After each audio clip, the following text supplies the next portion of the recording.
coucou tout le monde, j'espère que vous allez bien. On se retrouve donc aujourd'hui pour une nouvelle vidéo. Donc je vais commencer par le premier tome de La Cité du Ciel d'Amy Ewing. Alors c'est le premier tome d'un diptyque et donc on va trouver l'héroïne Sera qui vit dans une ville donc suspendue au-dessus de la planète et qui va devoir traverser des épreuves. Elle ne sait pas encore à quoi elle s'attend, mais elle va être sacrifiée pour sauver son monde, sauf que rien ne va se passer comme elle l'entendait. Et quand elle va tomber sur Terre, elle va faire la connaissance de deux personnes, un frère et une sœur, très différents l'un de l'autre, et petit à petit, ils vont essayer de comprendre ce qui se passe et pour quelles raisons le monde de Sera en est arrivé là. Donc j'ai trouvé, comme avec la trilogie Le Joyau, que la plume de l'autrice était vraiment superbe. On imagine sans peine tous les paysages, les trucs et les machins qui peuvent tourner autour des personnages. Et j'ai adoré aussi bien être en haut que sur terre et les voir un petit peu évoluer tous ensemble.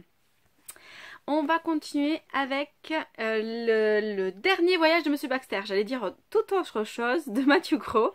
C'est l'histoire de Monsieur Baxter qui est une personne âgée qui va dans son hospice rencontrer un infirmier qui va l'aider à aller accomplir une dernière chose. Alors les personnages sont vraiment très touchants. J'ai beaucoup aimé la façon dont l'auteur nous raconte leur vie, leur histoire. Forcément Monsieur Baxter a énormément de choses à raconter et je dois dire que je m'attendais pas du tout à certains rebondissements. J'ai trouvé ça super bien fait.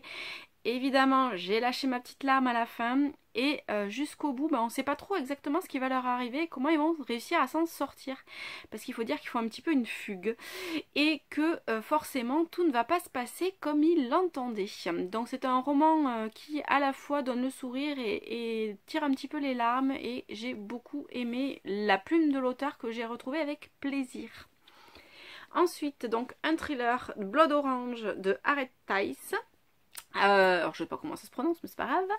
Alors on va rencontrer Allison, notre héroïne qui est avocate et qui pour la première fois de sa vie va va devoir défendre une meurtrière qui donc a tué son mari. J'ai beaucoup aimé ce récit qui nous plonge au cœur de l'histoire d'Allison mais aussi de l'histoire de sa cliente et on va être baladé par l'autrice, par ses mots, par la façon qu'elle a de nous décrire les relations humaines de ses personnages et je dois dire que j'en suis restée sur le cul clairement à la fin de l'histoire parce que je n'avais pas du tout vu venir l'intrigue, la façon dont la pauvre Allison doit supporter ce qui lui arrive dans sa vie de tous les jours et à la fois arriver à trouver le moyen de défendre sa cliente. C'est franchement bluffant.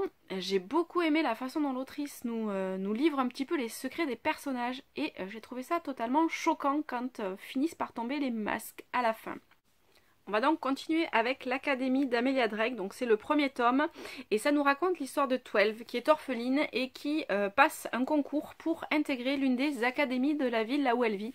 Alors elle sait déjà plus ou moins ce qu'elle veut faire, notre petite 12, sauf que elle va effectivement être choisie pour aller là où elle veut, mais il va se passer plein de choses et finalement elle va découvrir un monde qu'elle ne connaissait pas dans sa propre ville et essayer de défendre un petit peu ses idéaux et avancer, essayer de comprendre ce qui se passe autour d'elle.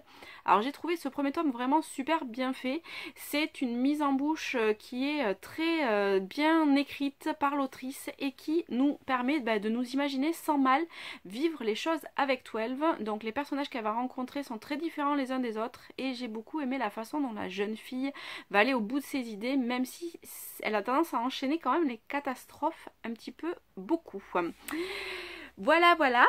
Ensuite, on va parler de Raison obscure d'Amélie Antoine. Alors, c'est un thriller psychologique où on va croiser la route de deux familles très différentes qui ont des vies très différentes et qui, alors l'une déménage, l'autre est bien ancrée dans sa ville et les enfants vont se croiser, les adultes aussi, et le tout fait que au début ça commence très doucement. On ne sait pas du tout où est-ce que l'autrice va nous amener, on ne sait pas du tout ce qu'elle nous réserve et donc la première moitié est plus sur les relations entre les personnages, entre les familles et tout ça.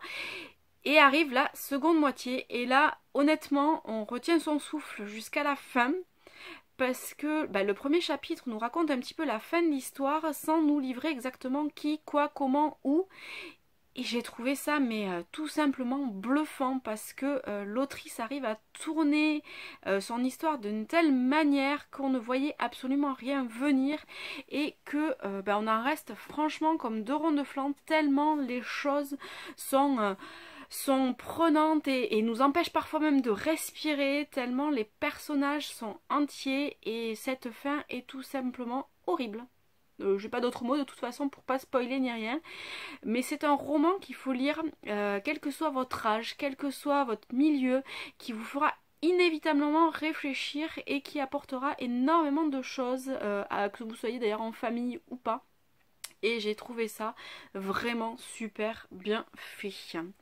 Et pour finir, donc sur les ailes de la chance de Georgia Hunter, alors ce livre est le récit vrai d'une famille, la famille Kurk, qui vit donc, j'ai perdu le nom du pays, en Pologne, qui vit donc en Pologne au début de la Seconde Guerre mondiale et qui, avec forcément les événements et la chasse des Juifs qui va sévir, se retrouve un petit peu disséminée partout dans le monde. C'est glaçant parce qu'on sait forcément que c'est une histoire vraie, donc ça nous prend à plusieurs reprises aux tripes et on espère qu'ils vont réussir à s'en sortir. On sait que c'est une histoire vraie, donc on se demande vraiment comment ils vont pouvoir y arriver. Et franchement, j'ai trouvé ça super bien écrit et hyper prenant. On ne peut que se poser des questions sur qu'est-ce qu'on aurait fait à leur place. Je pense qu'il y a plus d'une fois où moi j'aurais carrément abandonné, hein, clairement. Et franchement, jusqu'au bout, on y croit et on espère. Et c'est un roman donc plein d'espoir, mais plein d'humanité aussi, et qui nous tient aux tripes. Voilà pour les 6 livres dont je voulais vous parler aujourd'hui. Et je vous dis à très bientôt. Bye bye.